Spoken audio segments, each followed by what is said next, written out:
Hi, welcome back everyone.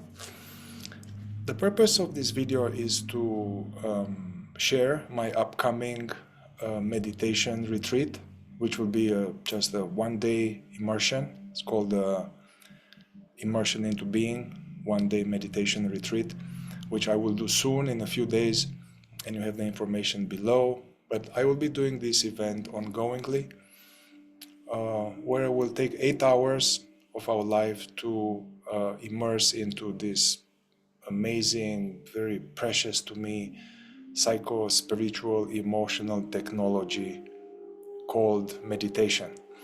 So I would like to give a little bit of a context and to share some of my understanding, to give you more of information on what I'm about to do and see if it is for you.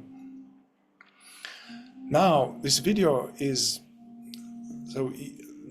and this immersion is for anybody, whether you have never meditated before or you are a seasoned practitioner or been devoted to various meditation practices. This video is, anybody watching this doesn't know me, so you're welcome, and this will be something for you. But also I'm particularly talking to the people that are coming to my groups, the fourth way groups, non-duality groups, as well as other people that I worked throughout the last 10 years in a circle of being, shadow work, somatic processing group, immersions, people who are my clients, friends on the path. So I'm particularly talking to you, and I would like to invite you to this baby of mine, to be with this baby together, this meditation baby. So meditation, which I know, and many people tell me that they meditate, and I know that these days the term meditation, it can mean so many things. So often when people tell me they meditate, I am asking them to tell me exactly, walk me through it. What are you doing with your attention? What's happening when you meditate? And then often when they share with me, I realize that they are suffering basically from the effect of this high spiritual technology. The meditation has been now spread in everyday culture, and it has been severely diluted, and it is used for all kind of purposes that, although it has some benefit, it is far below what is meant to bring us and what's meant to teach us, this meditation. And in my own life, meditation has been very instrumental to both my spiritual practice or consciousness evolution on various paths, as well as for my own healing of traumas, of various traumas and the aftermath of trauma, which create this sense of I can't be myself, I cannot be real, I cannot put boundaries, I cannot be honest, I cannot say no, I believe that I'm being deficient somehow and something wrong with me, or world is scary, or relations are scary, or you guys know, everybody has some of this, including myself, the aftermath of living in a culture that is primarily unconscious from the point of view of our being, our true self, as well as steeped into a toxic conditioning and bad things happening to us. So meditation, first time I was exposed to it, actually after many years I was on a serious spiritual path, but in that path we were not doing this kind of closed eye practice, or we were more doing some type of dynamic form of mindfulness or presence practice. And only after a few years I encountered, in the context of Soto Zen, Zazen, and Suzuki Roshi, I encountered for the first time this practice of sitting. Actually, it was pretty interesting. I was sitting facing a white wall for 40 minutes.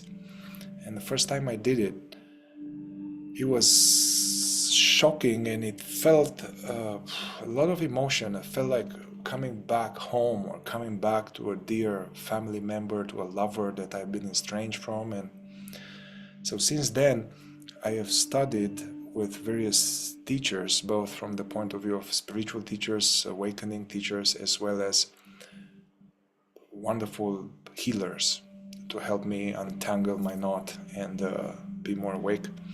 And so I have studied and practiced meditation following, first of all, this Zen Buddhist style, then more influenced by the teachings of Thich Nhat Hanh, the teachings of David Hawkins, teachings of Adyashanti, the non-dual Zen master, then continued Vipassana, done a bunch of 3-day Vipassana retreats or 11-day retreats or 1 full day sittings, as they call it.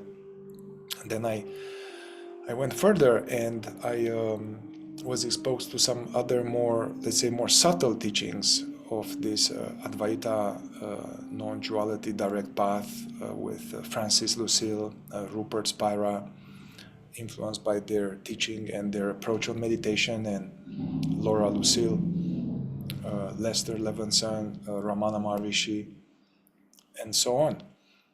So now, as I work as a healer, or clinically speaking, a somatic psychotherapist, or as a teacher of the fourth way, or just teacher of having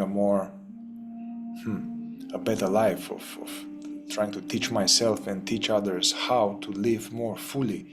So when we are on a dying bed, we look back and we are, yeah, it was good. I have lived fully. So from these points of view of both spiritual growth or consciousness evolution, as well as from the point of view of simply healing from this dark, unpleasant, tight energies that prevent us from being expanded and living fully. So both from the point of view of awakening as well as healing, I find meditation essential. And if you know me, you know that even in a regular session or any type of group, I usually start with this to kind of go into that place of allowing the psychology to die, which is very hard. You know, as Suzuki Roshi will say, if you want to live in the realm of Buddha nature, to live more awakened life, you need to die as a small being, moment after moment. Unfortunately, that is easier said than done. So I would like to, so this event that I'm going to do, I'm going to combine some of my most favorite meditation techniques and meditation understanding. And it's going to be both in person in Nevada City, downtown Nevada City. I have a very nice space here suitable for that, as well as online, people online. You can totally join. And I would like to share a little bit more of my understanding of the benefits and as well as the potential pitfalls or ways in which we can, in spite of spending many hours meditating, we are actually stuck and we are way not utilizing properly this high technology of meditation. And I would like to share a little bit about that. So this so-called meditation, it is simply a special laboratory that is designed to be for a short amount of time, where we put aside our usual busyness and doingness in the mind and in the body. Especially, it's easier to put aside the doingness in the body and sit quietly. But then what we'll notice is that there's this psychology, the endless loops of images and thoughts and voices and commentary and narratives and past and future rehashing, which acts as a kind of veil of being asleep, basically. So the formal sitting meditation, simply we carve some time where we consciously decide to stop going into all of this planning and rehashing and figuring things out or doing things, and simply tune into this sense of being aware. Being aware is a portal, and this mindfulness or awareness is a portal. It's a road that will take us to our truest higher self, where is what we are, and which for most people is in a setting of being dormant. And instead of this living from this being higher self, we are living from this movie, this production, which for most of us is an unhappy, torturous production. So one of the functions of meditation is to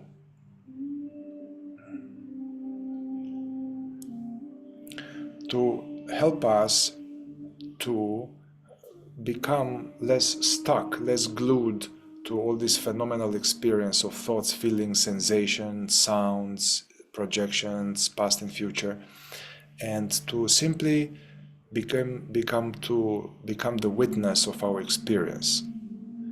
Become as if we are sitting on a beach and observing the waves, but not getting into the waves. And the waves are the waves of the mind and the waves of the body, with the feelings and tensions, sensations. And so this is the primary function, and there's not an aim in itself. This in itself is hard. So for most people, when we sit like that, we are met with, man, my mind is going crazy and I can't stop it, and it goes on by itself. And that's why in many meditation traditions we use this breath as an anchor, and that's what I like to use initially, to find something that is stable, that will offer as a portal towards what is here, what is in the present, and the breath is one of the main portals. So for many meditation, it is recommended to start with witnessing the breath, bringing full attention to the breath. And thoughts may come, images, of course they will come, and we don't try to stop them. We can't stop them. If we want to stop them, this creates more tensions and more thoughts. Actually, if we want to stop the thoughts from arising, that is not productive. And the idea is not to not have no thoughts. The idea is that we are going to the space where we are standing as this witnessing observer and not sticking. We are staying as the being and not sticking, not getting identified, not getting lost into this ongoing production. And the idea is to witness the arising of thoughts, but not get involved, like we are closed for business. And then, generally, it may take hours, months, sometimes minutes, that the mind, the flux of the mind, the output of the mind, these arisings, they are going to slow down. And that's a good thing. For many people, people stop there because they are discouraged with this, like, too much mind. Now, observing the breath all the time, that's not productive, because that is not sustainable. We need to be able to be in this position of witnessing and observing and being present to what's happening in everyday life, ultimately. So the whole purpose of meditation is also to help us live from that place while we are driving, we are talking to people, to have this sense of being present to what's going on, yet not getting involved, yet not dissociating, not avoiding feelings. And therefore I like to use the breath only for a short time, and then what is really helpful is to, as the mind gets a little bit more quieter, now to instead of focusing and controlling attention in this way, to stay with the breath, which has a function at the beginning, to actually, while being alert and relaxed, to allow the sense of attention to be more global and open, and to be present to the totality of the experience. There's another part of skillful meditation which is often missed, is many people, they are focusing on something, or they are imagining something, or they are visualizing something, or they hyper put their attention on something at the expense of everything else. And then this keeps us stuck in some way. Although it may bring some temporary pleasurable state or temporary peace, it is not sustainable to go further. So what I am doing and teaching and practicing is, after a period of watching the breath, to simply be present to this totality of arisings, to be present to the thoughts and images arising but not getting involved. This way we can actually observe the waves of the mind, the fluctuations, and we can observe how a thought dies, dissipates, and there's no thought for some time. Yet we are, so we are in touch, we rest as the being that we are. All right, so observing and not getting identified with mentations, that's good. But then we want to involve the body. We want not just meditate with the head. So what we want to do is to bring awareness to this somatic field where we have feelings, sensations, and energies, and to be open to them with this attitude of full allowing. Let go trying to change it, let go trying to do anything about it, let go trying to analyze it, and simply watch, sense, and not get involved. Even if it feels like yummy, or it feels tense, or it feels sad, or it feels frustrating, to simply be the witness of this emotional body, and in a global way. And here, this is actually very advanced, because we are so conditioned to avoid our emotions. And a lot of our suffering and turmoil is the actual emotions or painful beliefs or energies in the body. Yeah, this is one thing that's painful or difficult, torturous. And then we add on top of that trying not to feel it, or being afraid of it, or resisting it. And more skillful meditation is to train in us the capacity to be with whatever arises. And if we do this even one time, this is very big breakthrough in a way. You will see how that pesky state of feeling alone, or feeling afraid of dying, or feeling afraid of being alone, or being afraid of not having money, or whatever, you are less identified with it, and then you start to see it for what it is. It's a bunch of sensations and feelings and maybe some image, and then there's the attention focusing on it, and our whole being wrapping itself around it and resisting it at the same time. And often many people use meditation, and instead of being free for things, it's almost they become focused on something. Like, when you have something in the mouth, a sore or something, the tongue keeps trying to go there to check if it's still there. In the same way, many meditators, we meditate, and then there's something in the belly, there's something in the chest, and then we be with it, but there's this secret agenda to get rid of it, and this in itself perpetuates the whole show. So one good function of meditation to teach us to be benevolently welcoming, affectionate awareness towards this pain body or energies. And if we do this even one time, you will see how it actually moves and it changes, and you'll see that this is not you. This is not you. This is something that comes and goes. And if we learn how to notice, allow, but not focus on it, you'll see that that is just a small part of me. It's a wave, and this emotion is in me. This emotion is not me. Yeah? The trap here is that I see with many people, they meditate and they are using spiritual technology in order to resist their experience. Or I'm meditating or breathing some light or breathing love into something unpleasant, And although it may have a temporary sense of alleviation, actually it's resisting. It's resisting, and what we resist persists. So a good form of this awareness meditative practice is to develop this capacity to have space in this being space for these things to be allowed, and to not use meditation to get rid of emotions. That's a very tricky one, because also one is instructed, and I've done it many times, I know that by witnessing and allowing things may recede and I find some peace, but then my ego is using a spiritual technique to avoid my experience.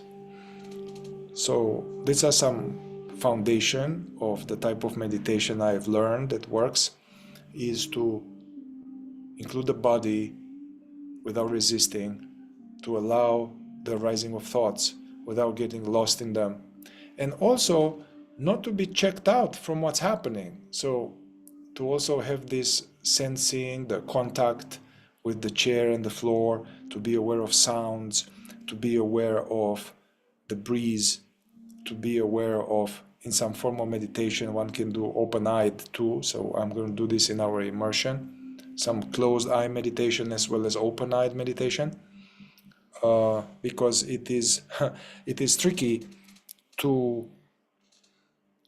form the habit of finding some sense of peace and presence with the eyes closed, but then we open the eyes and then we lose our peace, we lose the zen, so to say. So it is useful to this, as we become more seasoned and there's a sense of being and presence and non-identification, to open the eyes and look around and see, look at things in the environment, and at the same time maintain the meditation position, meditation attitude, in a way that we can look at something deeply and also not going into thoughts about it, not going into labeling, not going into daydreaming. This way is more sustainable. To actually a more higher form of meditation is meditation in the midst of activity. It's being present to what is here, being present to these thoughts, feelings, sensations, sounds, while being in life, dynamic, driving, talking to people. So this welcoming, this global being aware, including the mind, the body, and the world, this is a initial and pretty advanced stages. But then what I want to do in the immersion, and what's important for people who are interested in actually finding the source of inner peace and inner stability within, is to start to look, to be aware of beyond just this content that comes and goes. And simply, because all this comes and goes, all this comes and goes, and we realize that this is actually impermanent and is changing, and it's stimulus response, all of these thoughts, feelings, reactions.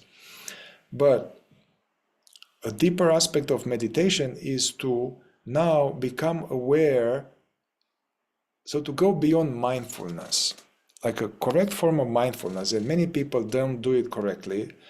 Mindfulness is to do this, being present to this, all the realms at the same time, without interfering, without getting lost in it. So the mind, the body, and the world. That's more of a correct form of mindfulness. For most people, they are just focusing either on the thoughts or the sensations, but they are not in touch of all aspects of our being. So the important part of the practice is to witness the full spectrum of what's arising. But that is just one step. The next step is to notice, and to notice the being. Notice the noticer. Notice there's any thought and any feeling, it wouldn't be there unless there was first this sense of aware presence that is aware of it, that we are. So that is the subject that is aware of the objects.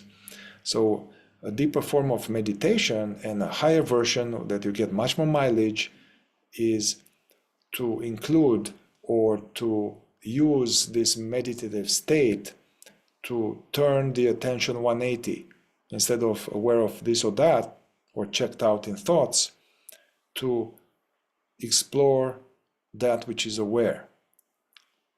This is a tradition is called self-inquiry, and we are going to do some of that.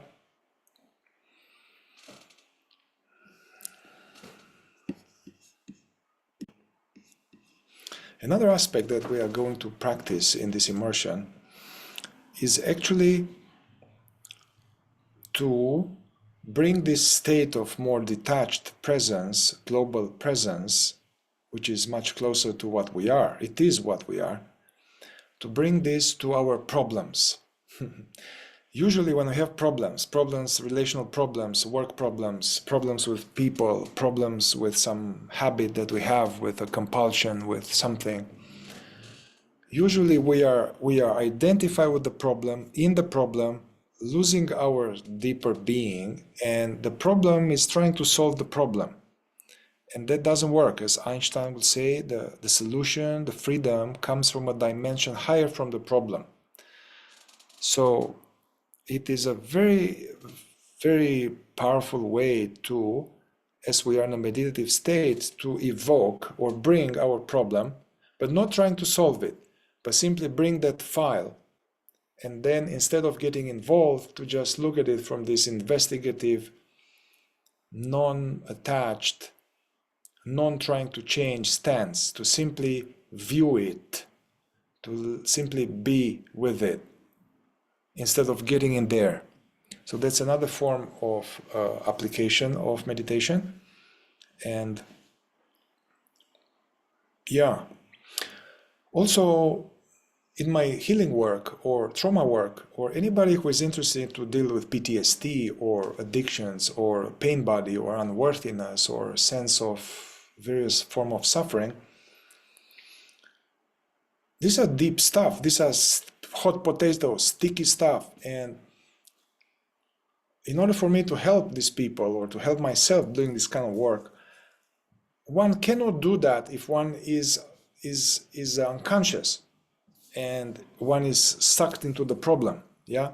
So actually, even for people who are not necessarily interested in deeper levels of awareness, but they are interested in overcoming certain pain body in their body and in their energy body, it is important to develop this quality of witnessing and not resisting feelings, and witnessing one thought at a time. You know, even these pesky thoughts that are like, oh, I'm stuck, or I'm afraid that nobody's going to love me if I don't compromise myself. Usually we churn with these thoughts and then react to these thoughts. So part of the healing or the prerequisite is to actually witness that thought as if it's the only child in the universe, and not face it, but not engage with it.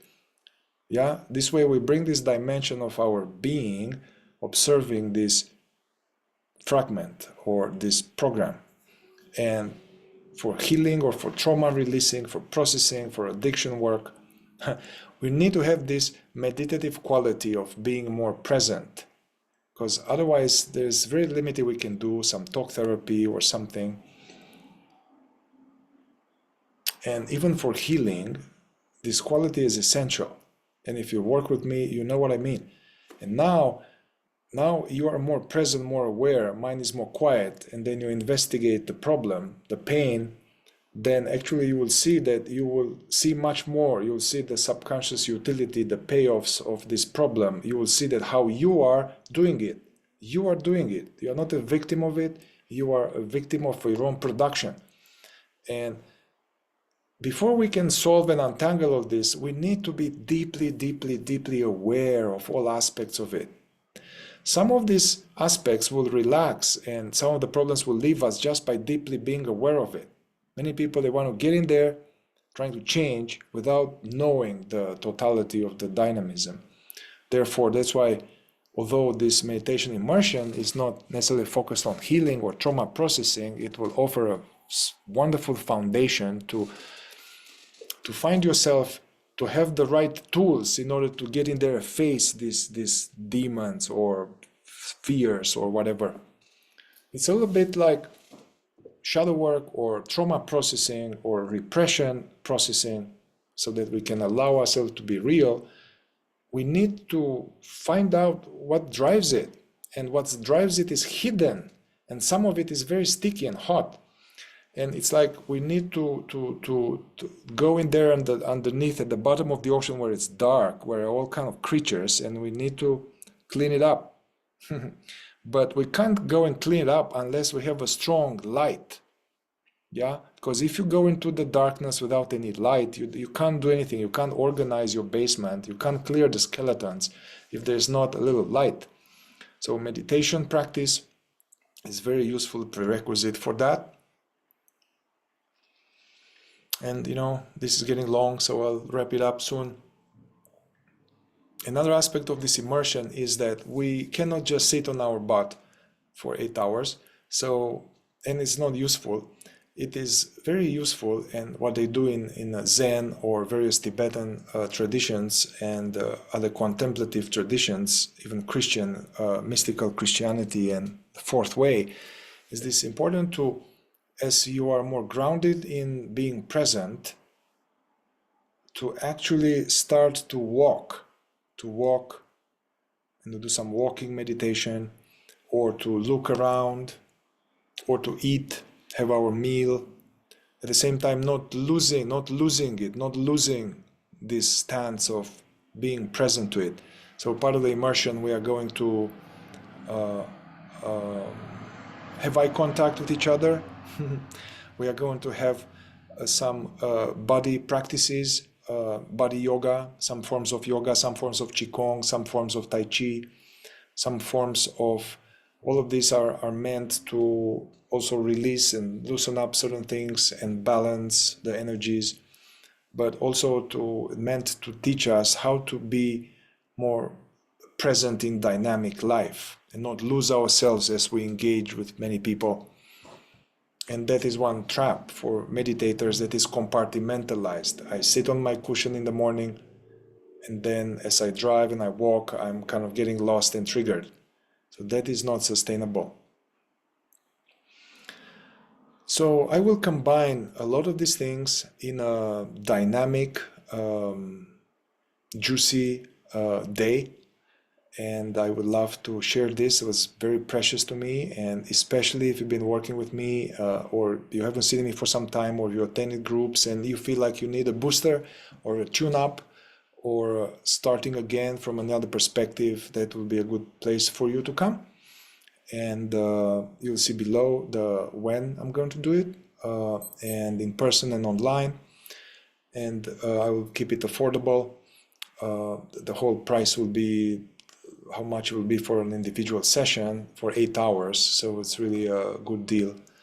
And however, I know some of us, they're really struggling, and I've been there and I understand. So if you are really deeply interested to come, but you cannot afford it, reach out to me to my email, and I have some sliding scale and make it possible for you. This being said, it's good to pay something. They say that if you get something from nothing, you get something for nothing. You don't really value it. So yeah. All right, everyone. And as a offering or as a gift, I will, next to this video will be a whole playlist. I have a playlist of over 100 guided meditations that are meant to teach you how to do this a little bit. And that's what I'm going to do in the immersion. There will be some instructional moments. There will be guided meditation, guided inquiry. At the same time, I will allow for silence to swim on our own. So there will be silence, silence. The silence of being is important, silence. Then we'll have walking, shaking. We may do some breath work as well. Breath work can be used in different ways, but breath work can be very helpful to temporarily quiet the mind and relax these pain body energies, which is not an aim in itself, but it's easier when the mind is very quiet and the body is transparent and relaxed. It is easier to discover our true nature, which is the source of what we want.